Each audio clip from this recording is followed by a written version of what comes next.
Good morning students, welcome to the chemistry class. So in last class we were solving some questions related to the de Broglie equation, correct? So in today's class we are also going to do some more questions related to the de Broglie equation. Like in last class we have studied that de Broglie equation was related to the lambda is equal to h upon mv.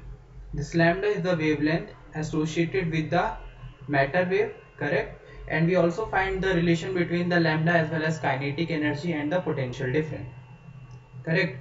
So like now you should note down these relations. Here it is written as a note point. First point is for electron. Write down these points in your notebooks. पहला point जो आपको यहाँ पे दिया गया है वो दिया गया है for electron lambda is equal to this. इस रिलेशन को आप नोट कर लीजिए. कल हमने ये पढ़ा था, लाइक मैं इधर अगर साइड में लिखूं आप देखिए लैम्डा इज इक्वल टू हमने पढ़ा था h upon under root 2m के ई काइनेटिक एनर्जी के टर्म्स में, है ना. Similarly lambda is equal to h upon under root उसी काइनेटिक एनर्जी को हमने 2m और साथ में दिखाया था क्यू वी के साथ.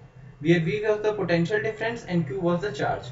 अब h कांस्टेंट है तो अगर मैं इलेक्ट्रॉन के रिस्पेक्ट में बात करूं, देखिए यहाँ पहला पॉइंट लिखा हुआ है फॉर इलेक्ट्रॉन. सो अगर इलेक्ट्रॉन के रिस्पेक्ट में बात की जा रही है तो h क्या हो जाएगा, h तो कांस्टेंट रहेगा. मास ऑफ इलेक्ट्रॉन रखेंगे m की जगह मास ऑफ इलेक्ट्रॉन. चार्ज क्या रखा जाएगा 1.6 into 10 to the power minus 19, correct. तो वो चार्ज की वैल्यू रखेंगे इस फॉर्मूले में, ये जो आपको यहाँ पे दिख रहा है दिस वन. इस फॉर्मूले में अगर मैं रखूंगा h की वैल्यू एंड m रखूंगा एंड q रखूंगा तो मेरे पास बचेगा क्या, v बचेगा, वो पोटेंशियल डिफरेंस. सो वो सारी वैल्यूज अगर रख के मैं कैलकुलेट करूं तो मेरे पास लैम्डा ये आता है जो आपको ये स्क्रीन पे दिख रहा है, this lambda which is equal to how much 12.27 divided by under root v.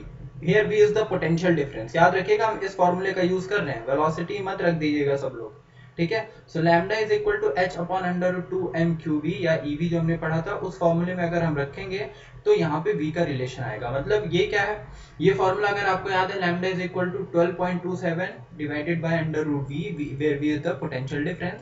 सो इसका डायरेक्ट अगर क्वेश्चन आपसे पूछा जाता है पोटेंशियल डिफरेंस कैलकुलेट करने का तो सीधा ये वैल्यूज रख के आप आंसर निकाल सकते हैं. मतलब वहां पे आपको ये सारी वैल्यूज h रखेंगे, m रखेंगे, q रखेंगे, फिर सारी कैलकुलेशंस करेंगे, है ना, तो टाइम टेकन हो जाएगा. तो उससे बेटर हम अगर ये याद रखें तो सीधा सीधा हमारा पोटेंशियल डिफरेंस निकल जाएगा. सिमिलरली फॉर प्रोटॉन, प्रोटॉन के लिए क्या चेंज होगा, देखिए h की वैल्यू तो कांस्टेंट रहेगी, इसी फॉर्मूले का यूज कर रहे हैं. सो h की वैल्यू कांस्टेंट है, m हम रख देंगे मास, प्रोटॉन का मास, और साथ में हम क्या रखेंगे q चार्ज. तो चार्ज भी यहाँ पे 1.6 10 की पावर माइनस 19 रहेगा, h भी कांस्टेंट है, q भी कांस्टेंट, बस मास प्रोटॉन का डिफरेंट हो जाएगा. मास प्रोटॉन का डिफरेंट हो जाएगा तो इसके लिए जो लैम्डा की वैल्यू आती है वो आती है 0.286 divided by under root v angstrom.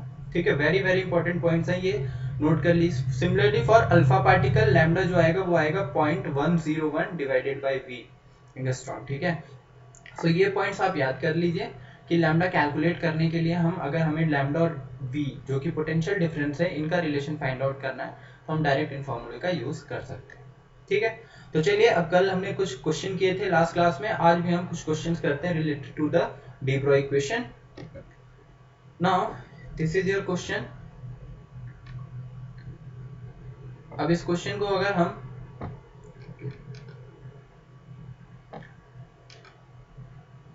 Short हो जा रहा है, दिख रहा है ये सबको. So determine the de Broglie wavelength of electrons emitted by a metal whose threshold frequency is this. इसको मैं साइड में करता हूं and then we will solve it. पहले आप क्वेश्चन देख लीजिए अच्छे से. Determine the de Broglie wavelength of electron emitted by a metal whose threshold frequency is this when exposed to visible radiation of wavelength 500 nanometer. Correct, समझ में आ रहा है सबको. अब देखिए इसमें क्वेश्चन में हमको क्या कैलकुलेट करना है, de Broglie इक्वेशन वेवलेंथ किसके लिए, इलेक्ट्रॉन के लिए. लेकिन यहाँ पे थ्रेशोल्ड फ्रीक्वेंसी दिया है, लाइट दे रखा है, तो उस केस में अब यहाँ पे एक मेटल पे एक लाइट इंसिडेंट हो रही है, यहाँ पे फोटो इलेक्ट्रिक इफेक्ट देखने को मिलेगा. अब हम उसमें क्या कर रहे हैं, यहाँ पे हमने एक मेटल लिया, ठीक है, और उस मेटल को हम इरेडिएट कर रहे हैं. तो ये मैंने दिखाया, मान लीजिए ये मेरा मेटल है, ओके. इस पे एक लाइट इंसिडेंट हो रही है। जब ये लाइट इस पे इंसिडेंट हुई तो यहाँ से इलेक्ट्रॉन्स का इजेक्शन हुआ, ये हमने पढ़ा था इनमें फोटो इलेक्ट्रिक इफेक्ट में। अब ये जो इलेक्ट्रॉन्स यहाँ से निकल रहे हैं, इन इलेक्ट्रॉन्स को हम क्या बोलते थे, फोटो इलेक्ट्रॉन्स। और जो लाइट इंसिडेंट हुई है यहाँ पे, क्वेश्चन देख लीजिए, सब लोग नोट कर लीजिए, ठीक है। फिर उसके बाद इसके लिए जो लाइट, अब इस मेटल के लिए आपको थ्रेशोल्ड फ्रीक्वेंसी दे रखा है nu naught, which is equal to how much, 2.25 into 10 to the power 14, correct, when exposed to the visible radiation of wavelength this, but ये तो इसकी थ्रेशोल्ड फ्रीक्वेंसी है, ठीक है। अब थ्रेशोल्ड फ्रीक्वेंसी का यूज हम कहाँ करते थे, हम निकालते थे W कैलकुलेट करने के लिए, so W is equal to h nu naught, correct, so W is equal to h nu naught. अब हमारे पास ये लाइट इंसिडेंट हुई, जो लाइट इंसिडेंट हो रही है उस लाइट का लैम्डा आपको दे रखा है क्वेश्चन में, देखिए पढ़िए last line, when exposed to visible radiation of wavelength 500 nanometre, so lambda will be equal to 500 nanometre, so this is lambda. हम एक्चुअल में कितना लैम्डा डाल रहे हैं उस पे, 500 नैनोमीटर की लाइट उस पे डाल रहे हैं, और इसके लिए जो थ्रेशोल्ड फ्रीक्वेंसी वो क्वेश्चन में दी है। तो अब अगर हम इक्वेशन लगाएं तो जो इलेक्ट्रॉन, फोटो इलेक्ट्रॉन निकलते हैं, उनकी जो काइनेटिक एनर्जी हम दिखाते थे, kinetic energy max will be equal to how much, h nu minus h nu naught, correct, यही पढ़ा था हमने। इस h न्यू नॉट को हम लिखते थे hc बाई लैम्डा, और h न्यू नॉट को हम क्या लिखते थे, hc by lambda naught, but इसको मैं h न्यू ही लिख रहा हूँ, h nu not, because question में हमको न्यू नॉट दिया हुआ है, तो हमको लैम्डा दिया है एंड न्यू नॉट दिया है, समझ में आ रहा है सबको, ठीक है। तो अब अगर हम इसको सॉल्व करें,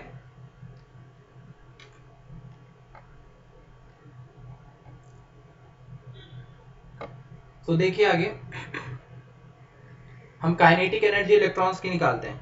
सो हम काइनेटिक एनर्जी निकालने के लिए क्या करेंगे, kinetic energy of these electrons will be equal to, h तो मैं कॉमन कर दे रहा हूँ, ब्रैकेट में बच जाएगा c की जगह मैं रखूंगा 3 into 10 to the power 8 divided by lambda. Lambda आपको दिया 500 nanometre, means 500 into 10 to the power -9, ये नैनोमीटर का कन्वर्जन हो गया, ये तो पूरी वैल्यू हो गई। c बाई लैम्डा पहले की, h कॉमन कर लिया, c बाई लैम्डा की वैल्यू माइनस h यहाँ से कॉमन है, न्यू नॉट, न्यू नॉट आपको क्वेश्चन में दिया गया कितना, 2.25 into 10 to the power 14। इसी को आगे हम सॉल्व करेंगे, h कॉमन कर लिया हमने, तो ये हो जाएगा 3/5 कर दिया मैंने, इंटू ये 10 की पावर 2 बनेगा, 500 का 10 की पावर 2 एंड 10 की पावर -9 बन जाएगा 10 की पावर -7, और वो ऊपर जाएगा तो 10 की पावर 8 के साथ मिलके बन जाएगा 8 + 7 15, correct, minus 2.25 into 10 to the power 14।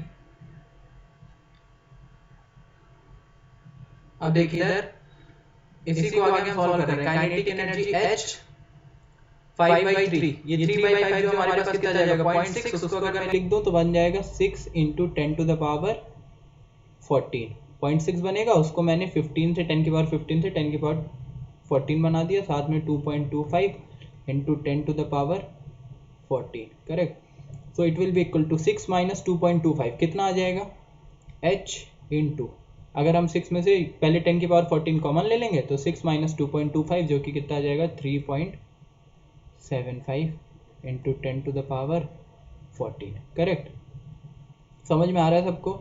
ये हमारे पास काइनेटिक एनर्जी की वैल्यू आएगी, ये हमारे पास काइनेटिक एनर्जी आ गया, और ये किस में आ रहा है, ये हमारे पास जूल में आ रहा है। अब ये h की वैल्यू तो रख ही लेंगे सब लोग, और उसका मल्टीप्लाई करके हम यहाँ से वैल्यू निकाल लेंगे काइनेटिक एनर्जी कितनी। अब जो फोटो इलेक्ट्रॉन निकल रहा है यहाँ पे, ये जो फोटो इलेक्ट्रॉन डायग्राम में हम दिखा रहे हैं, इसकी हमने काइनेटिक एनर्जी निकालना है, ये कैलकुलेशन से कैलकुलेट किया है ना, ये हमने फोटो इलेक्ट्रिक इफेक्ट में पढ़ा था। अब ये फोटो इलेक्ट्रॉन एक काइनेटिक एनर्जी है तो एक वेलोसिटी होगी, और हमने कल पढ़ा डी ब्रॉय इक्वेशन में कि जब कोई भी पार्टिकल किसी भी मोशन करता है, कोई भी मोशन करता है, तो उससे एसोसिएटेड एक वेवलेंथ होती है, और उसी वेवलेंथ को हम डी ब्रॉगली वेवलेंथ बोल रहे हैं, जो कि मैटर वेव्स की वेवलेंथ होगी। सो इस डी ब्रॉय वेवलेंथ को ही हमें वेवलेंथ कैलकुलेट करनी है। तो अब हम डी ब्रॉय इक्वेशन को अगर यूज करें तो काइनेटिक एनर्जी हमने कैलकुलेट की है, तो हम काइनेटिक एनर्जी वाला इक्वेशन यूज करेंगे. So lambda will be equal to H upon under root 2m के ई, है ना. So lambda is equal to H की वैल्यू रख सकते हैं हम सॉल्व करते टाइम, या एच के टर्म्स में आप रखें, जैसे भी आप करना चाहें. एम की जगह क्या रखा जाएगा, मास ऑफ इलेक्ट्रॉन, क्योंकि हम इलेक्ट्रॉन फोटो इलेक्ट्रॉन की बात कर रहे हैं. एंड काइनेटिक एनर्जी जो हमने ऊपर से कैलकुलेट की है वो. समझ में आ रहा है सबको. सो when we will put all these values like value of h, m and kinetic energy, then we will get the lambda.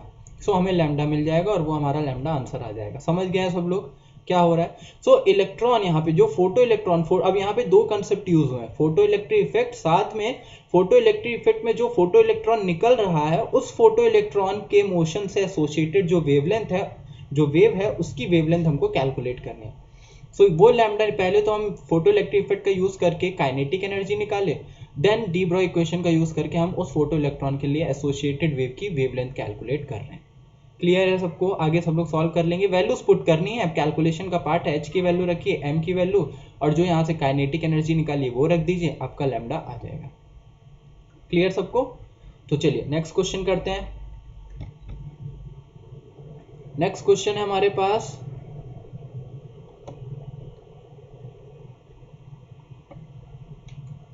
Question सब लोग पहले देख लीजिए क्या है. पहला क्वेश्चन है, इसमें ऑप्शंस भी दे रखे हैं, ऑप्शन टिक भी कर रखे हैं, आपको पता चलना चाहिए क्या राइट आंसर है. ठीक है. So if wavelength is equal to the distance travel by the electron in 1 second, then क्या होगा.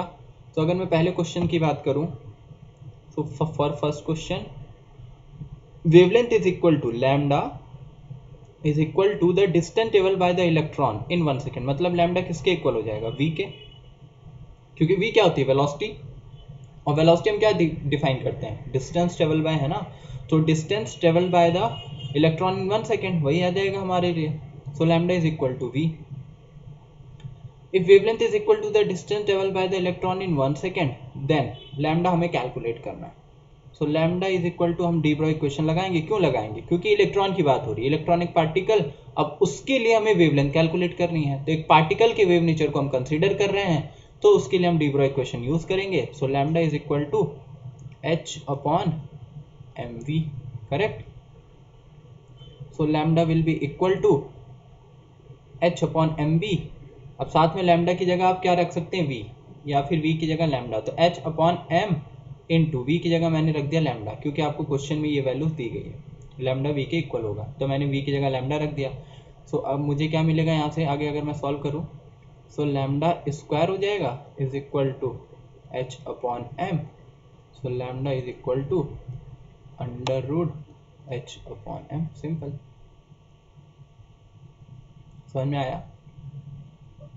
अब ये क्या है, ये आपको ऑप्शन दिया है कि क्या होगा, तो सीधा सीधा हमने रिलेशन यूज करके निकाल दिया. अब ये कभी कभी आपको क्वेश्चन के फॉर्म में पूछ सकता है, मतलब ये एक फॉर्मूले की तरह हो सकता है कि जब वेवलेंथ क्या होगी, distance travel by the electron in 1 second के इक्वल होगी, तो उस केस में लैम्डा क्या होगा. अब यहाँ पे लैम्डा निकाल भी सकते हैं हम, क्योंकि एच तो कांस्टेंट है इलेक्ट्रॉन के लिए, एच तो सबके लिए कांस्टेंट है, और मास इलेक्ट्रॉन का हम यहाँ पे रख देंगे. सो एच की value 6.626 into 10 to the power minus 34, and m की वैल्यू रख देंगे 9.1 into 10 to the power minus 31 kg. Correct. So ये वैल्यूज अगर हम यहाँ पे पुट करते हैं तो उसके रिस्पेक्ट में हमारे पास लैम्डा निकल जाएगा. ठीक है. तो लैम्डा यहाँ पे हमारा आ जाएगा. देन हम बात करते हैं सेकंड क्वेश्चन की. नोट कर लिया सबने ये. चलिए सेकंड क्वेश्चन की बात करते हैं. सेकंड क्वेश्चन आपको क्या दिया है, in order to have the same wavelength for the electron and the neutron, तो lambda for electron should be equal to lambda for neutron. Electron और न्यूट्रॉन दोनों पार्टिकल हैं, और दोनों से एसोसिएटेड जो वेव होगी, मैटर वेव, उसका लैम्डा हमें बोल रहा है क्या होगा, इक्वल है. Then their velocity should be in the ratio, तो उनकी वेलोसिटी का रेशियो क्या होगा, यानी velocity of electron and velocity of neutron, इन दोनों का रेशियो क्या आएगा, ये क्वेश्चन में आपसे पूछा गया. ठीक है. लैम्डा ई लैम्डा एन इक्वल है. तो नेक्स्ट पेज पे हम करते हैं, इसको सॉल्व करते हैं. सो हमारे पास था lambda E is equal to lambda N और हमको क्वेश्चन में पूछा है VE divided by VN will be equal to what. कर लेंगे सब लोग, है ना, इजी है। तो लैम्डा ई की जगह मैं रख दूंगा H/ME VE is equal to lambda n H/MN VN। ठीक है, mass of electron, mass of neutron, velocity of electron, velocity of neutron, H से H कैंसिल आउट हो गया। तो यहाँ से पे हमारे पास VE बाई VN कितना आ जाएगा, V बाई VN कितना आ जाएगा, MN/ME। So this will be the answer, correct?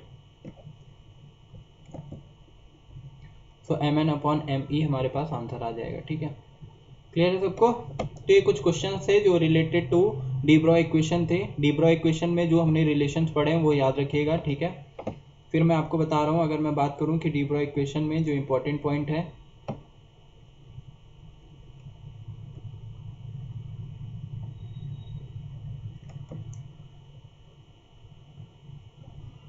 तीन चीज़ें हमें याद रखनी है। लैम्डा, पहला जो हमने फॉर्मूला पढ़ा था H/mv वाला, ये डी ब्रॉय इक्वेशन में याद रखेंगे। दूसरा काइनेटिक एनर्जी के साथ, अब वो रिलेशन आपको क्वेश्चन में करते टाइम यूज़ करने हैं। एंड तीसरा हमने किसके लिए पढ़ा था, पोटेंशियल डिफरेंस के साथ। ठीक है, तो ये second formula 2mke, this is m,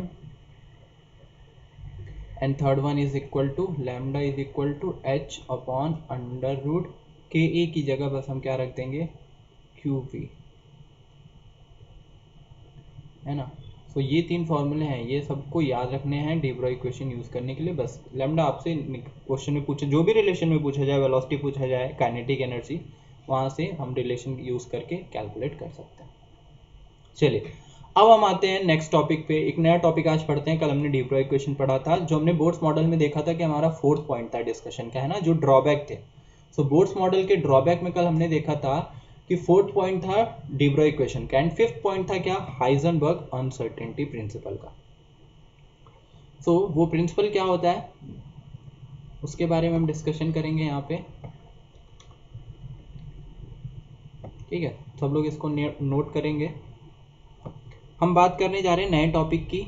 ठीक है, तो उसको लिख लीजिए पहले। तो उसका नाम हम क्या बात कर रहे हैं, Heisenberg uncertainty principal.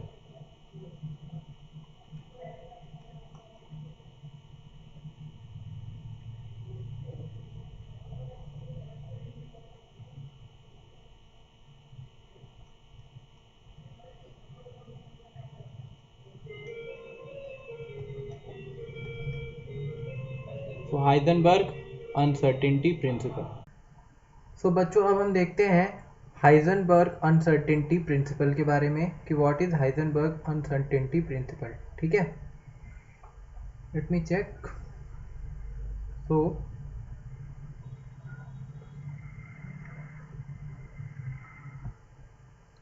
Heisenberg uncertainty principal क्या है, देखें यहाँ पे लिखा हुआ है, this principle is a direct consequence of dual behaviour of matter and radiation. क्या ये प्रिंसिपल बोलता है, पहले तो आपको ये नोट करना है। हाइजेनबर्ग अनसर्टेनिटी प्रिंसिपल में it states that it is impossible to determine simultaneously the exact position as well as the exact momentum और वेलोसिटी ऑफ एन इलेक्ट्रॉन। ये बोल रहा है कि किसी इलेक्ट्रॉन के लिए जो पोजीशन है एंड उसका मोमेंटम, ये दोनों एक साथ साइमल्टेनियसली जो कैलकुलेशन है हम वो एग्जैक्टली कैलकुलेट नहीं कर सकते। ये हाइजेनबर्ग अनसर्टेनिटी प्रिंसिपल बोल रहा है। उसका जो मैथमेटिकल रिप्रेजेंटेशन है वो यहाँ पे दिखाया गया है, सब लोग नोट करेंगे। Delta x into delta p is greater then H/4π, जहाँ पे डेल्टा एक्स रिप्रेजेंट कर रहा है, नीचे लिखा हुआ है is the uncertainty in position. Delta X is the uncertainty in position and delta p is the uncertainty in momentum. तो डेल्टा पी क्या है, हमारी अनसर्टेनिटी इन मोमेंटम है। एंड इस डेल्टा पी को हमने लिखा है क्या, डेल्टा एम वी, क्योंकि मोमेंटम का फॉर्मूला आपको पता है क्या होता है, एम वी होता है। सो एम कांस्टेंट है, वो बाहर आ जाएगा। So delta x into delta we is greater than equal to H/4πm।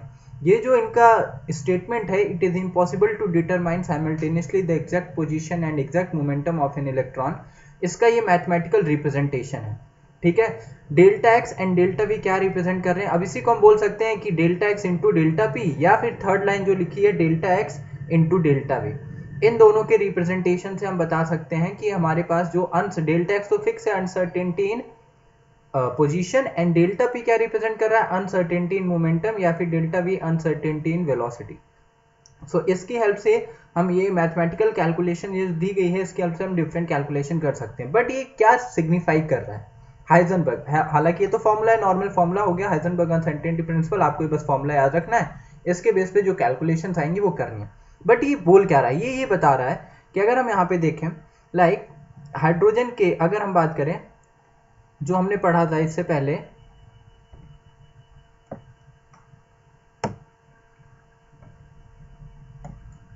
So in case of Bohr's model, अगर मैं बोर्ड्स मॉडल की बात करूं तो बोर्ड्स मॉडल में हमने ये देखा था कि ये मेरा क्या हो गया, न्यूक्लियस, और यहां से यहां तक हम दिखा रहे हैं क्या, इलेक्ट्रॉन। अब इलेक्ट्रॉन की रेडियस हम कैलकुलेट कर सकते थे, हमने रेडियस का फॉर्मूला पढ़ा था, साथ में हमने इलेक्ट्रॉन की वेलोसिटी का भी फॉर्मूला पढ़ा था। तो देखो अगर मुझे रेडियस पता है, मुझे ये पता है कि इलेक्ट्रॉन फर्स्ट ऑर्बिट में, सेकंड ऑर्बिट में, थर्ड ऑर्बिट में, वो रेडियस मैं कैलकुलेट कर सकता हूँ, यही बोर्ड्स मॉडल ने बताया था। साथ में उस ऑर्बिट में इलेक्ट्रॉन की वेलोसिटी भी निकाली जा सकती है। सो दोनों चीजें यहाँ पे हम कैलकुलेट कर सकते हैं, करेक्ट। बट ये जो हाइजेनबर्ग अनसर्टेनिटी प्रिंसिपल है, ये बोल रहा है कि अगर आप इसकी रेडियस सही से कैलकुलेट कर पा रहे हैं, रेडियस सही से कैलकुलेट मतलब उसकी पोजीशन आप बता पा रहे हैं कि इलेक्ट्रॉन कहाँ पे प्रेजेंट है, तो अगर आप उसकी रेडियस, मतलब हम रेडियस का मतलब यही बोल सकते हैं ना कि अगर मुझे ये पता है कि वो nth ऑर्बिट में प्रेजेंट है और हम nth ऑर्बिट की रेडियस कैलकुलेट करते थे, मतलब हम बता सकते हैं इलेक्ट्रॉन की पोजीशन कहाँ है।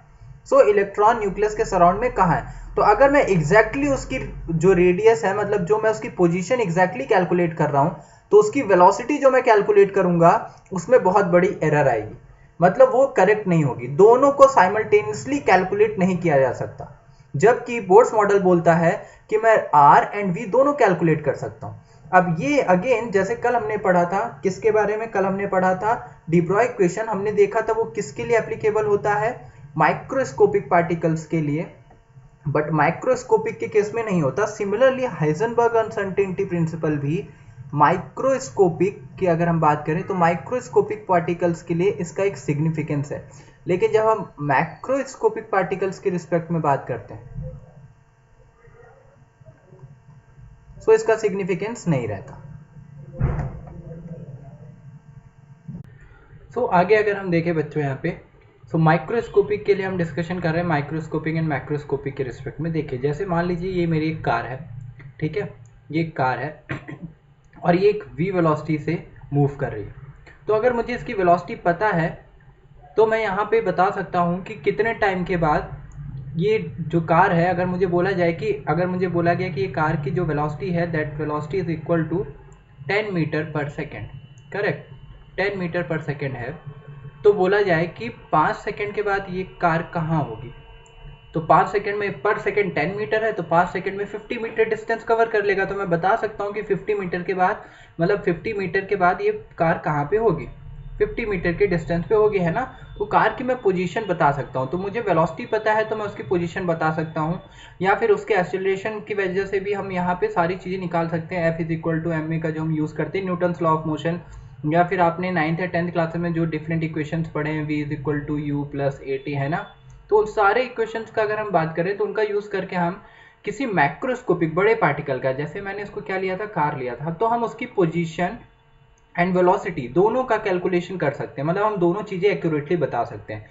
लेकिन यही बात जब हम माइक्रोस्कोपिक पार्टिकल्स के रिस्पेक्ट में बात करते हैं तो हाइजेनबर्ग अनसर्टेनिटी प्रिंसिपल ये बोलता है कि according to Heisenberg uncertainty principle for microscopic particles this position as well as its velocity can not be calculated accurately, मतलब अगर आप उसकी पोजीशन को कैलकुलेट कर रहे हैं, है ना, तो अगर आपने उसकी पोजीशन को कैलकुलेट किया एक्यूरेटली तो उसकी जो वेलोसिटी है उसमें एरर आ जाएगी, और अगर आप उसकी वेलोसिटी को एग्जैक्टली कैलकुलेट कर रहे हैं तो उसकी पोजीशन में एरर आ जाएगी। तो ये माइक्रोस्कोपिक पार्टिकल लाइक इलेक्ट्रॉन हो गया, जो कि एक माइक्रोस्कोपिक पार्टिकल है और वो कहाँ घूम रहा है, वो ऑर्बिट्स में अगर हम बोलें कि घूम रहा है, तो अगर मैं उसके आर एग्जैक्ट कैलकुलेट करता हूँ कि ये कहाँ पे इलेक्ट्रॉन प्रेजेंट है ना, मैं बता पा रहा हूँ कि न्यूक्लियस से कितनी दूरी पे एग्जैक्ट मैं उसकी पोजीशन बता पा रहा हूँ, तो मैं जो उसकी वेलोसिटी कैलकुलेट करूंगा उसमें एरर आएगी, ठीक है। तो दोनों को साइमल्टेनियसली एक साथ कैलकुलेट नहीं किया जा सकता, यही हाइजेनबर्ग अनसर्टेनिटी प्रिंसिपल है।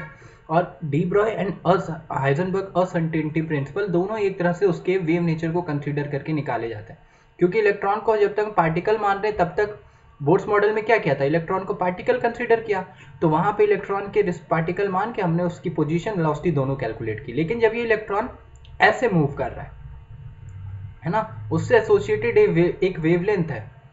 सो जब ये वेव के फॉर्म में ऐसे मोशन कर रहा है तो उस केस में हम ये देखेंगे कि जब ये वेव के फॉर्म में मोशन कर रहा है तो फिर हमारे लैम्डा के रिस्पेक्ट में उसकी क्या आ जाएगी, जो भी वेव इस डी ब्रॉगली वेवलेंथ जो भी वेव होगी इसका जो लैम्डा होगा उसके रिस्पेक्ट में उसकी पोजीशन में अनसर्टेनिटी हमको देखने को मिलेगी।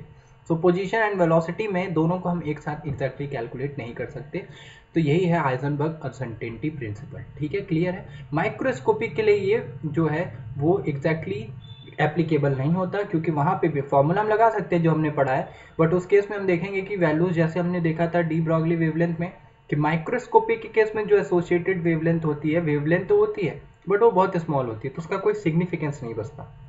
सिमिलर चीज हम यहाँ भी बोल रहे हैं फॉर माइक्रोस्कोपिक। तो इस लाइन को लिख लीजिए आगे सब लोग, ठीक है, नोट डाल के लिख लीजिए। फॉर माइक्रोस्कोपिक, मैक्रो मैं इस वाली की बात कर रहा हूँ, नोट डाल के सब लोग लिख लेंगे। For microscopic particles the Heisenberg uncertainty principle is not applicable. The Heisenberg uncertainty principle is not applicable, but in case of microscopic particles, the Heisenberg uncertainty principle is applicable, because उस case में delta X and delta P का जो relation है वो बहुत significantly बड़ा आएगा। चलिए देखते हैं हम आगे। मान लीजिए मैं दो केसेस की बात करूं जो हमने वहाँ पे नोट किया था, केस फर्स्ट। तो अगर मैं केस फर्स्ट देखूँ तो हमारे पास रिलेशन जो आता है डेल्टा एक्स इंटू, इसको मैं डेल्टा पी अगर लिख दूँ, is greater than equal to H upon 4 pi, यही था इफ। अब ये डेल्टा एक्स क्या रिप्रेजेंट कर रहा है, अनसर्टेनिटी इन पोजीशन। अनसर्टेनिटी का मतलब क्या है, मतलब है आप उसको अनसर्टेनिटी को एरर बोल सकते हैं। एरर चैप्टर आपने फिजिक्स में पढ़ा होगा ना, कि एरर जो होती है, जैसे मैं बोलूँ कि अगर मेरी एक स्केल है, मान लीजिए इधर मैं एग्जाम्पल समझा रहा हूँ, ये मेरी एक स्केल है और इस स्केल की जो लेंथ है 10 सेंटीमीटर है, बट मैं इसको 11 सेंटीमीटर क्या कर रहा हूँ, मेजरमेंट इसका मैं 11 सेंटीमीटर कर रहा हूँ। तो 10 सेंटीमीटर की स्केल का मैं 11 सेंटीमीटर अगर मेजरमेंट कर रहा हूँ तो मैं बोलूँगा मेरी जो एरर है वो कितनी है, 1 सेंटीमीटर की। ये तो सिंपल सा एग्जाम्पल है, सभी लोग समझ सकते हैं कि अगर मैं 10 सेंटीमीटर की एक स्केल को 11 सेंटीमीटर मेजरमेंट कर रहा हूँ उसका, तो मेरे पास जो एरर आ जाएगी वो कितनी आ जाएगी, 1 सेंटीमीटर। तो ये जो एरर है इन दोनों का डिफरेंस, वही यहाँ पे अनसर्टेनिटी जिसको हम बोल रहे हैं, अनसर्टेनिटी इन पोजीशन मतलब एरर इन पोजीशन। तो case first, if delta X is equal to 0। Delta X 0 का मतलब क्या है, मतलब एरर जो है वो कितनी है, 0। जैसे मैं बोलूँ इसी को, अगर मेरी स्केल 10 सेंटीमीटर की है और मैंने उसका मेजरमेंट भी 10 सेंटीमीटर किया, मेजरमेंट भी मैं 10 सेंटीमीटर कर रहा हूँ, एक्चुअल में स्केल 10 सेंटीमीटर की है, मैं मेजरमेंट भी 10 सेंटीमीटर कर रहा हूँ, तो एरर कितनी आएगी, 0 आएगी, है ना। तो एरर 0 आ जाएगी, यानी डेल्टा एक्स जो आएगा वो 0 आ जाएगा। तो वही बोल रहे हैं डेल्टा एक्स 0 मतलब मैं पोजीशन एक्यूरेट कैलकुलेट कर रहा हूँ, है ना।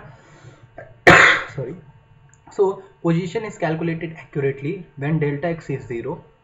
तो इस इक्वेशन में अगर हम रखेंगे तो हमारे पास क्या मिलेगा, delta x into delta p greater than equal to H upon 4 pi. So delta p is greater than equal to H upon 4 pi into delta x, correct. So यहाँ से आपको क्या मिलेगा, delta p should be greater than equal to H upon 4 pi, delta x की value आप 0 रख देंगे तो ये कितना आ जाएगा, इनफाइनाइट। यानी जो एरर इन पोजीशन है, या फिर एरर इन पोजीशन तो हमने क्या लिया, 0, यानी एक्यूरेट पोजीशन मेजरमेंट कर रहे हैं, तो इसी को हम m डेल्टा v लिख सकते हैं। तो वेलोसिटी में जो हमारे पास एरर आएगी वो कितनी आ जाएगी, इज ग्रेटर देन इनफाइनाइट। तो वेलोसिटी डेल्टा v क्या रिप्रेजेंट कर रहा है, uncertainty in velocity. Uncertainty in velocity means, uncertainty in velocity means what, error in velocity. So error in velocity is greater than equal to infinite, मतलब error जो आएगी velocity में, मतलब आप कैलकुलेट कुछ और कर रहे हैं और एक्चुअल वैल्यू कुछ और है, मतलब दोनों में एक इनफाइनाइट वैल्यू का डिफरेंस है, बहुत बड़ा डिफरेंस आ रहा है। कब, जब मैंने पोजीशन, यानी पोजीशन अगर मैं एक्यूरेट मेजर कर रहा हूँ, एरर पोजीशन में 0 है, तो वेलोसिटी में एरर बहुत बड़ी आएगी। यानी दोनों को मैं साइमल्टेनियसली एक साथ कैलकुलेट नहीं कर सकता। क्लियर है सबको? इसी तरीके से अगर हम केस सेकंड में हम डेल्टा वी को 0 कर दें, ठीक है, तो लाइक केस सेकंड नोट करते चलिएगा सब लोग, ये case first and case second. Case second में हमने क्या लिया है, डेल्टा वी 0, यानी एरर इन वेलोसिटी 0, यानी अनसर्टेनिटी, मैं लिख भी देता हूं अगर किसी को कंफ्यूजन हो रहा है, error in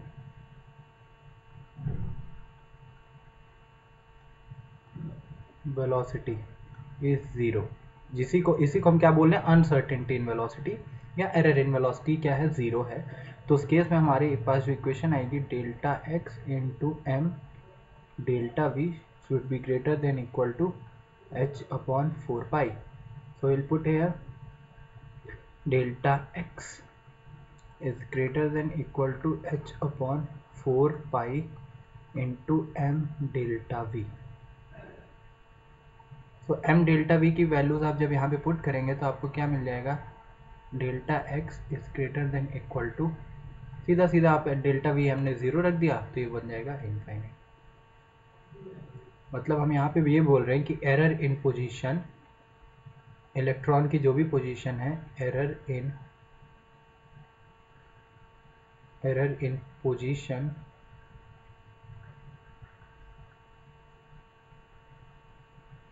is greater than equal to infinite, ये रिलेशन आ रहा है। तो पोजीशन में अगर मैं वेलोसिटी एक्यूरेट मेजरमेंट कर रहा हूँ, क्योंकि एरर इन वेलोसिटी कितनी है, 0, मतलब मैं वेलोसिटी कैसे कैलकुलेट कर रहा हूँ, एग्जैक्ट जितनी वेलोसिटी है मैं उतनी ही एग्जैक्ट कैलकुलेशन कर रहा हूँ, तो पोजीशन में एरर इनफाइनाइट आ जाएगी। मतलब मैं दोनों का साइमल्टेनियसली, तो ये जो लाइन आपको लिखी हुई थी यहाँ पे, this line, it's impossible to determine simultaneously the exact position and exact momentum of an electron। तो दोनों को एक साथ हम कैलकुलेट नहीं कर सकते, और यही हमारा हाइजेनबर्ग अनसर्टेनिटी प्रिंसिपल है, ठीक है। सो दोनों चीज़ें केस फर्स्ट केस सेकंड डाल के आप नोट कर लीजिए। अगर मैं पोजीशन एक्यूरेट मेजर कर रहा हूँ तो वेलोसिटी में एरर बहुत बड़ी आएगी, और अगर मैं वेलोसिटी को एग्जैक्ट कैलकुलेट कर रहा हूँ तो पोजीशन में बहुत बड़ी एरर आएगी, जबकि बोर्ड्स मॉडल में ऐसा नहीं था। बोर्ड्स मॉडल में हम दोनों को कैलकुलेट कर रहे थे, ठीक है। तो ये एक बहुत बड़ा पॉइंट है। अब इसके बेस पे हम कुछ क्वेश्चंस देखते हैं, ठीक है। देखिए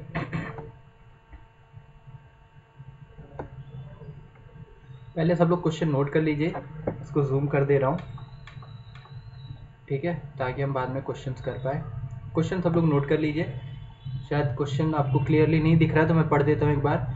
The uncertainty, first question, the uncertainty in position of an electron is equal to its de Broglie wavelength. The minimum percentage error in its measurement of velocity under this circumstance will be approximately. पहला question option दिए हुए हैं, sorry 4, 8, 22 and 88. Then second question, if the energy of a photon of frequency nu is given by E is equal to h nu, where h is the Planck's constant and the momentum of photon is p is equal to h by lambda दिया है, and the momentum of photon is p is equal to h by lambda, where lambda is the wavelength of photon, then velocity of light is equal to, तो velocity of light क्या होगी। and the third question ये दिया हुआ है, an electron is continuously accelerated in vacuum tube by applying potential difference. If its de Broglie wavelength is decreased by 1%, the change in the kinetic energy of electron is nearly, first decrease by 1%, increase by 2%, increase by 1%, decrease by 2%। Clearly थोड़ा visible नहीं हो पा रहा है तो इसलिए मैंने question पढ़ दिया है, ठीक है। अब हम one by one in questions को सॉल्व करते हैं। चलिए तो स्टार्ट करते हैं। फर्स्ट क्वेश्चन हमको क्या दिया गया है और उसको हम सॉल्व करेंगे।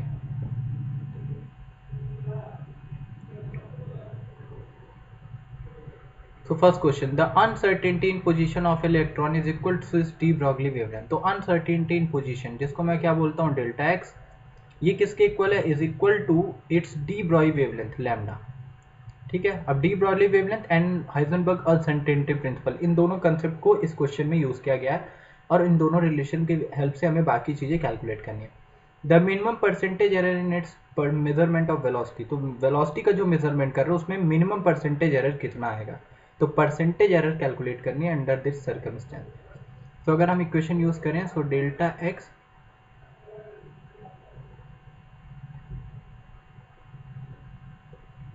सो डेल्टा एक्स की जगह मैं रख दूं लैम्डा इंटू डेल्टा पी,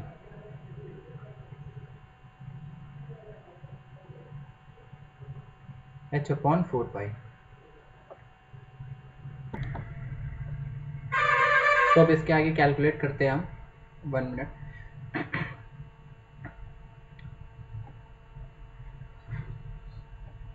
सो डेल्टा एक्स का रिलेशन यहाँ से फाइंड आउट करिए आप, कितना आ जाएगा। तो लैम्डा लैम्डा मैं दोनों साइड रख दूँ यहाँ पे।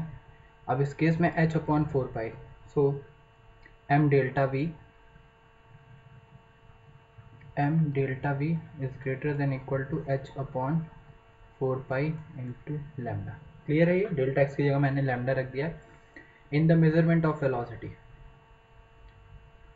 अब लैम्डा का रिलेशन डी, लैम्डा क्या रिप्रेजेंट कर रहा है, de Broglie equation, de Broglie wavelength है।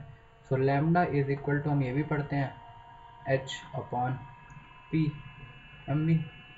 लैम्डा ये तो रिप्रेजेंट करता है एच अपॉन एम वी।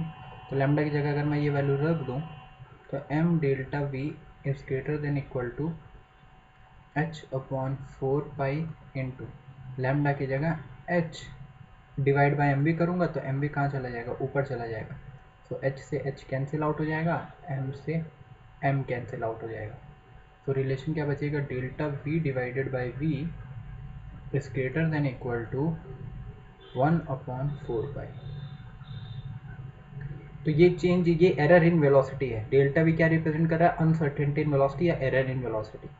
हमको क्या पूछा है, the minimum percentage error in its measurement. तो परसेंटेज में कैलकुलेशन करनी है, तो परसेंटेज निकालने के लिए हम क्या करते हैं, delta V divided by initial velocity into 100 कर देंगे। सो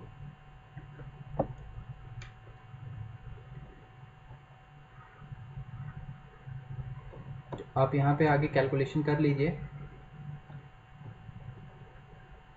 अगर मैं इसको यहाँ पे सॉल्व करूँ तो मेरे पास, इधर मैं सॉल्व करता हूँ साइड में, तो हमारे पास आ जाएगा delta V divide by V is greater than equal to 1/4 pi. so delta v divided by v into 100, this value should be equal to greater than equal to 1/4 pi into 100। इसको हम calculate कर लेते हैं तो हमारे पास ये relation आ जाएगा, is greater than equal to, ये तो हो जाएगा परसेंटेज इन एरर। ये वैल्यू कितनी आ जाएगी, 100 डिवाइडेड बाय 4, पाई की वैल्यू रख दीजिए 3.14, ये हो जाएगा 12 एंड 12 पॉइंट समथिंग आएगा 4 इंटू दिस, और इसको 100 से डिवाइड कर देंगे तो हमारे पास कितना आ जाएगा, ऑलमोस्ट 8% के अराउंड, है ना। Correct. So percentage in error जो पूछा था हमारे पास, तो percentage in error, error percentage जो कैलकुलेट कर रहे हैं वेलोसिटी, ये आपने फिजिक्स में पढ़ा होगा परसेंटेज एरर कैलकुलेट करने के लिए, this should be equal to almost greater than और इक्वल टू 8, ये रिलेशन है। तो परसेंटेज एरर इन वेलोसिटी जो क्या है, वो ऑलवेज ग्रेटर देन और इक्वल टू 8, तो हमेशा ये 8 से बड़ी आएगी या फिर उसके इक्वल आएगी। तो मिनिमम कितना हो जाएगा, तो मिनिमम विल बी अराउंड 8, क्योंकि मिनिमम या तो उससे 8 आएगा या फिर उससे बड़ा आएगा। तो क्वेश्चन में आपको क्या पूछा है, क्वेश्चन में आपको पूछा है कि मिनिमम कितना होगा, तो मिनिमम हमने यहाँ पे बता दिया 8 आ जाएगा। क्लियर सबको? चलिए सेकंड क्वेश्चन करते हैं। सेकंड क्वेश्चन क्या है, if the energy of photon, second देखिए, if the energy of photon of frequency nu is given by is equal to h nu, where ये this momentum of photon is p is equal to h by lambda, then velocity of light पूछा है आपसे। तो momentum p is equal to, आपको question में बोल रहा है कितना, h by lambda. So p is equal to h upon lambda, p is equal to h upon lambda. Then velocity of light, तो आपको क्वेश्चन पूछा है कि जो वेलोसिटी ऑफ लाइट है वो किसके इक्वल होगा, वैल्यू नहीं पूछा है 3 × 10⁸, वो तो हमको पता ही है, लेकिन आप क्वेश्चन में देखेंगे 4 ऑप्शन दिया, इनके टर्म्स में हमें फाइंड आउट करना है। और आपको रिलेशन एक और पता है, वो क्या है, A is equal to H nu. तो वो रिलेशन अगर हम यहाँ पे यूज़ करें तो हमारे पास क्या आएगा, E is equal to H nu को मैं लिख दूंगा H C by lambda. So E is equal to H C को मैं अपनी जगह रखता हूँ, लैम्डा की जगह मैं ये वैल्यू उठा के रख दूंगा जो आपको क्वेश्चन में दी गई, P is equal to H upon lambda. So lambda की जगह जब मैं रखूँगा तो कितना आ जाएगा h upon p, so this will be h divided by p, तो h से h कैंसिल आउट हो जाएगा, हमें क्या मिल जाएगा E is equal to P into C, P ऊपर चला जाएगा तो सी कैलकुलेट करना है, this will be equal to E upon P. Simple question है ये सब, लेकिन एग्जाम में ऐसे ही क्वेश्चन आते हैं आपको ऑप्शन वाले, ठीक है। So E upon P answer आ गया। थर्ड क्वेश्चन कर लेंगे सब लोग, पढ़ लीजिए। Electron is continuously accelerated in vacuum tube by applying potential difference, its de Broglie wavelength is decrease by then the change in kinetic energy of the electron is nearly, तो kinetic energy में change कितना आएगा ये हमें calculate करना है। De Broglie wavelength जो है वो डिक्रीज कर रहे हैं बाय 1%, ठीक है। सॉल्व करूँ मैं, चलिए सॉल्व करता हूँ। पहले सब लोग वीडियो पॉज करके खुद से ट्राई करिए ना, तब हम देखते हैं कि, तो थर्ड क्वेश्चन की हम बात कर रहे हैं। D Broglie wavelength decrease by 1%, so lambda decreases by 1%, lambda 1% decrease कर रहा है, तो क्वेश्चन में पूछा है चेंज इन काइनेटिक एनर्जी कितना होगा। सो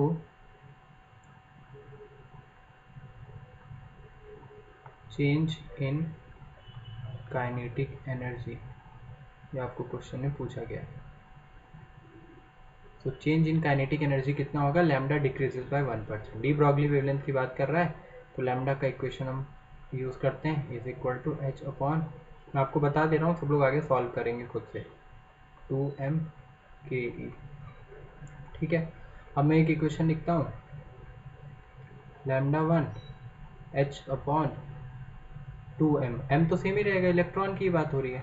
काइनेटिक एनर्जी को मैंने रिप्रेजेंट किया 1 से, जब मैंने लैम्डा लिया 1। दूसरी बार लैम्डा डिक्रीज बाय 1%, तो लैम्डा जब डिक्रीज हो जाएगा 1%, तो अगर मैं बोलूँ पहले मेरा ये लैम्डा, इधर मैं कर रहा हूँ साइड में, पहले मेरा लैम्डा 1 था, तब जो मेरा लैम्डा 2 है वो लैम्डा 1 का कितना परसेंट हो जाएगा, 99%, क्योंकि 1% डिक्रीज कर गया, 1% डिक्रीज कर गया मतलब अब 99% है, तो लैम्डा 2 कितना हो जाएगा, 0.99 लैम्डा 1, ये आएगा। तो लैम्डा 2 विल बी 0.99 लैम्डा 1, तो ये वैल्यू अब मैं यहाँ पे इसी तरह, तो मैं इसको लिख रहा हूँ, lambda 2 is equal to h upon under root 2m kinetic energy second, correct. So lambda 1 आ गया, लैम्डा 2 आ गया। अब दोनों को अगर मैं डिवाइड कर दूँ, तो लैम्डा 1 डिवाइड बाई लैम्डा 2, क्या क्या कैंसिल आउट हो जाएगा अगर मैं दोनों को डिवाइड कर दूँ, तो h कैंसिल आउट हो जाएगा, 2m कैंसिल आउट हो जाएगा, और इन्वर्सली प्रोपोर्शनल रिलेशन आ जाएगा, तो वो आ जाएगा कितना, kinetic energy second divided by kinetic energy 1। So lambda 1 की, लैम्डा 2 की वैल्यू आप रख दीजिए, जो भी आप रखना चाहे, दोनों काइनेटिक एनर्जी में रिलेशन आ जाएगा, फिर चेंज निकालना है। सो लैम्डा 2 की अगर मैं वैल्यू रख दूँ, तो लैम्डा 1 डिवाइड बाय लैम्डा 2 की मैं वैल्यू रख रहा हूँ, which is equal to 0.99 lambda 1 is equal to kinetic energy second divided by kinetic energy 1, ये लैम्डा 1 कैंसिल आउट हो जाएंगे, यहाँ से काइनेटिक एनर्जी 2 1 का रिलेशन तो सब लोग निकाल लेंगे ना। अगर मैं दोनों को स्क्वायर कर दूंगा, तो kinetic energy second will be equal to, ये 1 अपॉन 0.99 है, आप इसका स्क्वायर कर लेंगे, 100 अपॉन 99 करके भी कर सकते हैं, और वो रिलेशन आ जाएगा। तो मैं काइनेटिक एनर्जी 2 लिख रहा हूँ, तो इधर आ जाएगा काइनेटिक एनर्जी 1 डिवाइडेड बाय 0.99 का स्क्वायर, दोनों का रिलेशन तो आ ही जाएगा। अब चेंज निकालना है, तो चेंज आप निकाल सकते हैं दोनों का माइनस करके, चेंज का मतलब क्या, माइनस करना है, तो पहले काइनेटिक एनर्जी 2 आ गई काइनेटिक एनर्जी 1 के टर्म्स में, फिर उसको मैं माइनस करके निकाल सकता हूँ। तो आपसे पूछा क्या है, कितना डिक्रीज होगा, change in the kinetic energy of the electron, increase होगा या डिक्रीज होगा, 4 ऑप्शन दिए हैं, तो इंक्रीज होगा या डिक्रीज होगा वो तो आपको पता, देख के पता चल रहा होगा। देखिए इसमें काइनेटिक एनर्जी जो सेकेंड आ रही है, वो काइनेटिक एनर्जी 1 डिवाइडेड बाय 0.99 का स्क्वायर है, ठीक है। सो ये वैल्यू क्या है, 1 से छोटी है, 1 से छोटी है ना, तो 1 से अगर छोटी है तो ये इसको मैं अगर लिखूंगा तो मैं इसको 0.99 का अगर पॉइंट हटा दूँ तो मैं क्या लिखूंगा इसको 100/99। तो ऊपर जो वैल्यू आ जाएगी 100/99 को जब मैं डिवाइड करूंगा तो 1 से बड़ा आ जाएगा यहाँ पे, करेक्ट। सो काइनेटिक एनर्जी जो 2 होगी वो काइनेटिक एनर्जी 1 से बड़ी आ जाएगी। तो सेकंड एनर्जी फर्स्ट से बड़ी आ रही है, मतलब क्या होगा, इंक्रीज होगा। और इंक्रीज का परसेंटेज निकालने के लिए काइनेटिक एनर्जी 2 माइनस काइनेटिक, समझ आ रहा है या मैं करूँ इसको आगे? चलिए मैं आपको बताता ही हूँ। Kinetic energy second is equal to, मैं बोल रहा हूँ ये हो जाएगा 100/99, क्योंकि 99 का स्क्वायर था, 100/99 इंटू काइनेटिक एनर्जी 1, यही था 0.99 का स्क्वायर, तो ये आ जाएगा। अब यहाँ से इसको डिवाइड कर लीजिए आप, तो ये काइनेटिक एनर्जी सेकेंड आ जाएगी। अब चेंज इन काइनेटिक एनर्जी, तो क्या करेंगे, kinetic energy 2 minus kinetic energy 1 divided by kinetic energy 1 into 100 कर देंगे अगर परसेंटेज, क्योंकि ऑप्शन में दिया इंक्रीज होगा या डिक्रीज होगा, ये कर लेंगे। ये वैल्यूज आप यहाँ पे पुट कर दीजिए। तो काइनेटिक एनर्जी 2 की जगह मैं रख दूंगा 100 into 100 divided by 99 into 99 into kinetic energy 1, ये KE2 की जगह मैंने रखा, माइनस KE1 की जगह KE1 ही रहेगा डिवाइडेड बाय काइनेटिक एनर्जी 1। अब काइनेटिक एनर्जी ये भी 1 है ऊपर इस इक्वेशन में, देखिए जो मैंने यहाँ पे लिखी है, ये काइनेटिक एनर्जी 2 है minus kinetic energy 1 divided by kinetic energy 1। सो इस इक्वेशन का आपको यूज़ करना है, ये है kinetic energy 1। So kinetic energy 2 की जगह ऊपर वाली इक्वेशन मैंने यूज़ कर ली यहाँ पे, जो मैंने यहाँ पे लिखी थी। काइनेटिक एनर्जी कॉमन करके कैंसिल आउट हो जाएगा और वहाँ से हमारा आंसर आ जाएगा, है ना। काइनेटिक एनर्जी 1 कॉमन कर लेंगे ऊपर से, नीचे से कैंसिल आउट हो जाएगा और फिर साथ में तो 100 है, आपका आंसर आ जाएगा। इंक्रीज़ हो रही है, ठीक है, इंक्रीज़ हो रही वो तो पता ही चल रहा है, कितने इंक्रीज़ होगी वो भी आ जाएगा। क्लियर सबको? सॉल्व कर लेंगे आगे। चलिए फिर नेक्स्ट क्वेश्चन देखते हैं। नेक्स्ट क्वेश्चन आपको दिया गया है,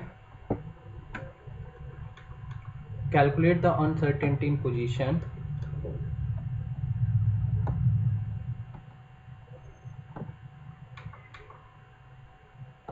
calculate the uncertainty in the position, note कर लीजिए क्वेश्चन सब लोग।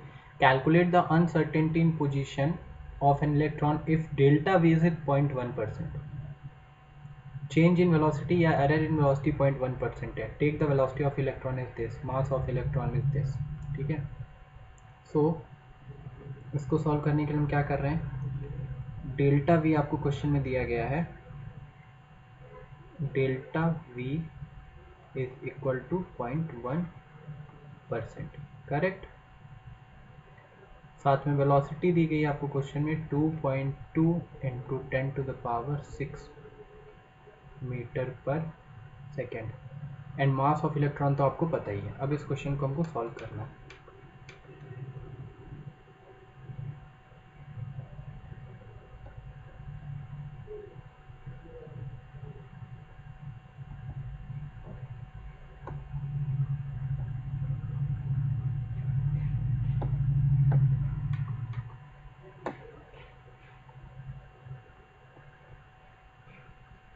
ठीक है, सॉल्व करते हैं इसको। सो डेल्टा वी 0.1% है, तो डेल्टा वी 0.1% है, वी आपको पता है, तो एरर कितनी आ जाएगी, एरर इन वेलोसिटी। तो डेल्टा वी की जो मैं वैल्यू कैलकुलेट करूंगा, delta V that will be equal to कितना, 2.2 वी 10⁶ का कितना 0.1%। इफ डेल्टा वी इज 0.1%, तो डेल्टा वी 0.1% है, तो उसकी वैल्यू कितनी आएगी, तो उसकी वैल्यू कैलकुलेट करने के लिए मैंने क्या किया, वेलोसिटी का 0.1% होगा। डेल्टा वी क्या रिप्रेजेंट करता है, अनसर्टेनिटी इन वेलोसिटी, तो this will be equal to, ये कितनी है वेलोसिटी, वेलोसिटी का 0.1% है, यही तो बोल रहा है। इफ डेल्टा वी इज 0.1%, यानी डेल्टा वी इस वेलोसिटी का जो एरर है वो कितना है, इस वेलोसिटी में 0.1% है। तो मैं डेल्टा वी की वैल्यू कैलकुलेट कर रहा हूँ। तो मेरे पास डेल्टा वी जो आ जाएगा वो कितना आ जाएगा 2.2 इंटू 0.1, ये 0.1 डिवाइड बाई 100, तो ये 100 भी ऊपर जाएगा और ये 10 के पावर -3 बन जाएगा। So this will be equal to 2.2 into 10 to the power 3, क्योंकि 10 टू द पावर 6 है तो 10 to the power 6 into 10 to the power -3, ये बन जाएगा दिस वन। अब डेल्टा वी आ गया आपके पास, आपको क्या कैलकुलेट करना है, delta X. So greater than equal to H upon 4 pi, H upon 4 pi होगा, साथ में एम इंटू डेल्टा वी। ये बन गया हमारे पास इक्वेशन। वैल्यूज आप पुट कर दीजिए, delta x greater than equal to H की value 6.626 into 10 to the power -34, correct, divided by 4, pi की value 3.14, mass of electron m 9.1, 10 to the power -31 kg, 10 to the power -31 आ जाएगा, correct है, 10 to the power -31 into delta v कितना हो जाएगा 2.2 into 10 to the power 3, ये delta V की value आ गया। अब तो सॉल्व कर लेंगे सब लोग, डेल्टा एक्स निकल जाएगा, कैलकुलेशन है अब। ये 9.1 into 10 to power -31 kg mass of electron and साथ में डेल्टा वी की वैल्यू। क्लियर? चलिए नेक्स्ट क्वेश्चन करते हैं। Calculate the retarding potential to be applied.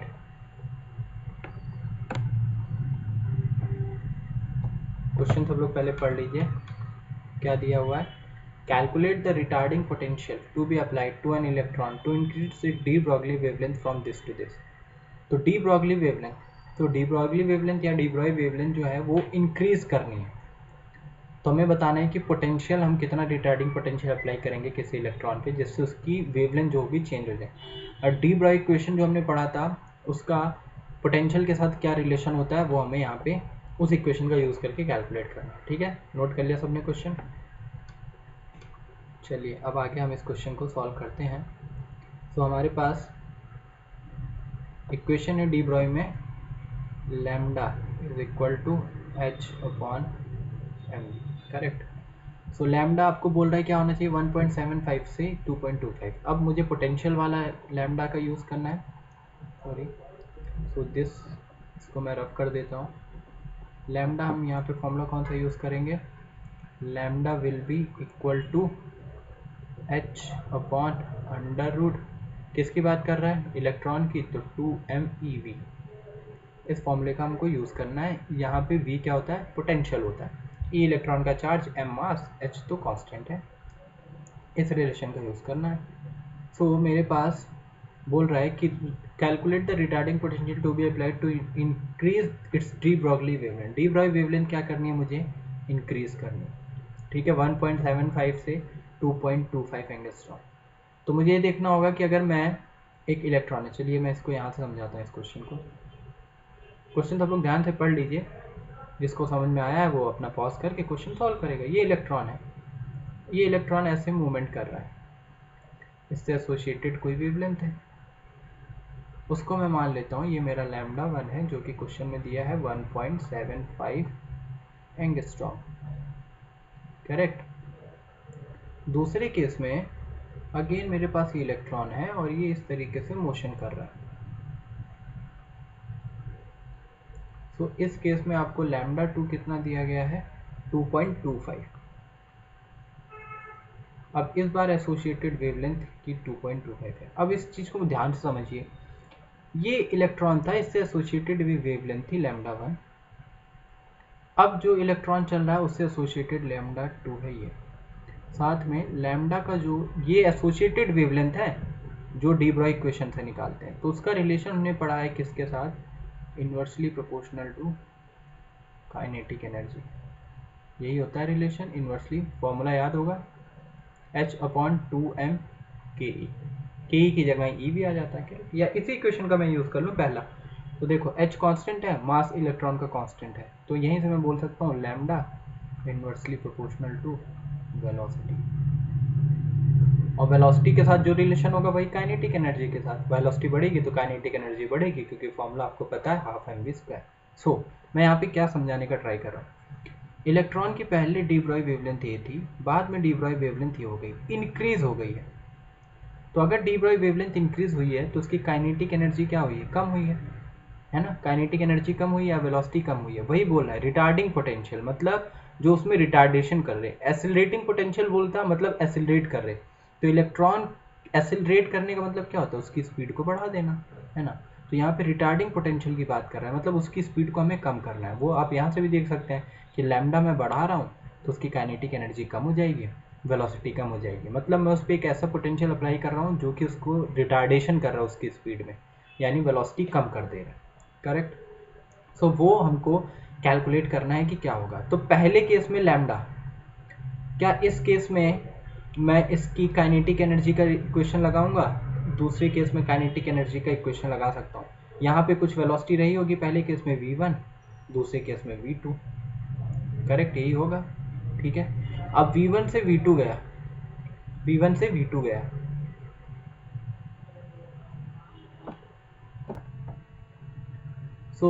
अब मैं यहाँ पे एक मिनट रुकिए, मैं चेक कर रहा हूँ व्हाट इज गोइंग ऑन। इसको अब हम क्या करते हैं, आगे सॉल्व कर रहे हैं। तो लैम्डा 1 लैम्डा 2 हमारे पास आ गया ये। देखिए अब मैं इसको नेक्स्ट पेज पे ही करता हूँ। चेंज इन एनर्जी अगर मैं बोलूँ कि उसमें कितनी चेंज हुई होगी, तो delta E is equal to half m, common कर लिया मैंने, v2 square minus v1। Change in energy, जो चेंज इन एनर्जी इलेक्ट्रॉन, मैंने अभी इससे पहले आपको समझाया कि दोनों में काइनेटिक एनर्जी अलग अलग होगी, वेलोसिटी अलग अलग होगी, क्योंकि लैम्डा उसका अलग अलग आ रहा है। ठीक है, अब लैम्डा ये इंक्रीज हो रहा है, लैम्डा 2 ये बड़ा है, तो इसकी वेलोसिटी कम होगी, v2 कम होगी। करेक्ट, क्योंकि रिलेशन मैंने ऊपर लिखा है, v2 कम हो रहा होगा, v1 बड़ा होगा। तो मतलब मैं यहाँ पे v1 माइनस v2 इसको लिखूंगा, क्योंकि मुझे चेंज इन काइनेटिक एनर्जी उसके पास कितनी आ रही है वो मुझे कैलकुलेट करना है। यहाँ पे मैं लिख रहा हूँ दिस इज v1, क्योंकि v1 बड़ा है, माइनस v2 का स्क्वायर। तो चेंज इन काइनेटिक एनर्जी है हाफ एम। अब v lambda is equal to h upon M v. v is equal to क्या लिख सकते हैं, h अपॉन एम लैम्डा, यही होगा। ये वैल्यू मैं उठा के v1 की जगह रख दूँ तो h तो कॉमन होगा, h का स्क्वायर, m कॉमन है, m का स्क्वायर, लैम्डा 1 का स्क्वायर, माइनस v2 की जगह h का स्क्वायर डिवाइड बाय m का स्क्वायर, लैम्डा 2 का स्क्वायर। सॉरी। ये आ जाएगा कितना, half m, h square common divided by m square common, bracket में 1 by lambda 1 square minus 1 by lambda 2 square. m से m तो आप कैंसिल ही कर लेंगे, तो इसको हमारे पास कितना मिल जाएगा, h square upon 2m, 1 upon lambda 1 square minus 1 upon lambda 2 का स्क्वायर। क्लियर है ये सबको।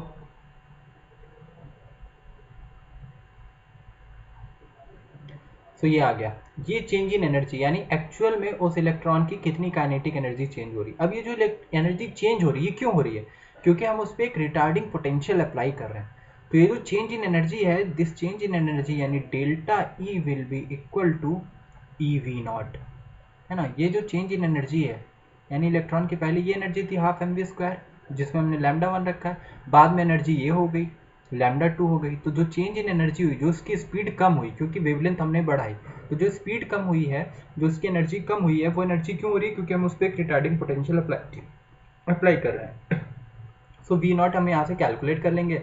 डेल्टा ई की वैल्यू आप ये उठा के रख दीजिए। अगर मुझे वी नॉट पोटेंशियल कैलकुलेट करना है तो मैं कितना रख दूंगा, डेल्टा ई की वैल्यू कितनी हो जाएगी, एच स्क्वायर डिवाइडेड बाय, यहाँ पे लिख दे रहा हूँ 2m,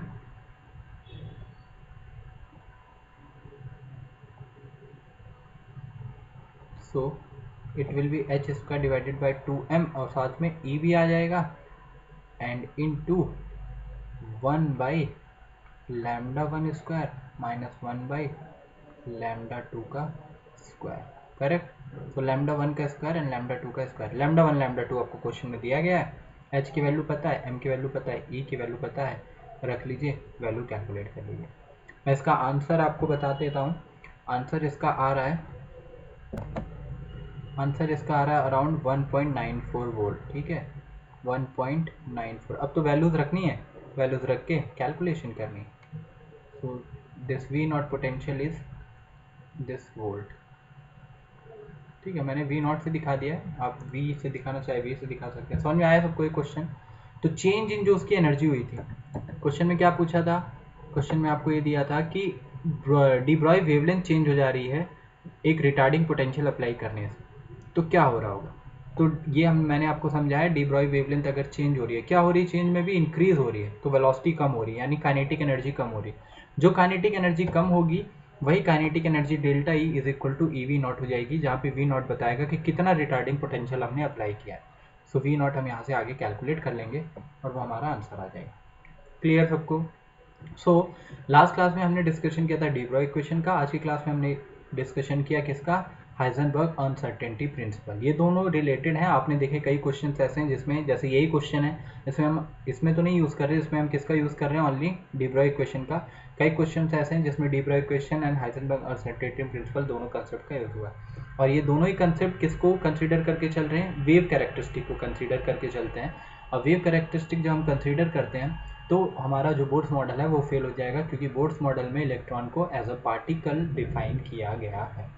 समझ में आया सबको यहाँ तक? ठीक है, तो यहाँ तक क्वेश्चन कर लीजिए, फिर हम मिलते हैं नेक्स्ट क्लास में, हम आगे की चीज़ों का डिस्कशन करेंगे, जिसमें हम देखेंगे कि अगर मैं आपको थोड़ा सा हिंट दे दूँ हम क्या पढ़ने वाले हैं। सो नेक्स्ट क्लास में हम बात करने वाले हैं quantum mechanical model of electrons या फिर एटम के लिए जो क्वांटम मॉडल है उसकी बात करेंगे। जैसे अभी बोर्ड्स मॉडल में हमने पढ़ा है कि इलेक्ट्रॉन क्या कर रहा है, एक 2D पाथ में मोशन कर रहा है, क्योंकि मैं एक सर्कल बना रहा हूँ। सर्कल किस में, सर्कल क्या होता है, एक 2D फॉर्म होता है ना, वही तो बोलते हैं सर्कल को हम एक प्लेन पे बना सकते हैं। लेकिन जब मैं 3D में बात करता हूँ तो 3D में क्या आएगा, सर्कल। 3D में मैं सर्कल को नहीं दिखा सकता ना, 3D में यही सर्कल को मैं क्या, एक स्फेयर बोलूँगा, स्फेयर। सो स्फेरिकल पार्ट बनेगा। तो एक्चुअल में तो जो एटम है उसका एग्जिस्टेंस तो 3D में है, लेकिन अभी तक हम 2D की बात कर रहे हैं। तो ये जो बोर्ड्स मॉडल है ये पार्टिकल नेचर को कंसिडर कर रहा है, साथ में 2D मॉडल को रिप्रेजेंट करता है। लेकिन आगे चल के हमको अब इसके 3D मॉडल्स के बारे में पढ़ना है, जिसमें क्वांटम मैकेनिकल मॉडल आएगा। क्लियर सबको? ओके, फिर आज की क्लास खत्म करते हैं। डीपीपी इश्यूज आएंगे इन पे, वो सॉल्व कर लेंगे सब लोग, ठीक है। Okay, thank you guys.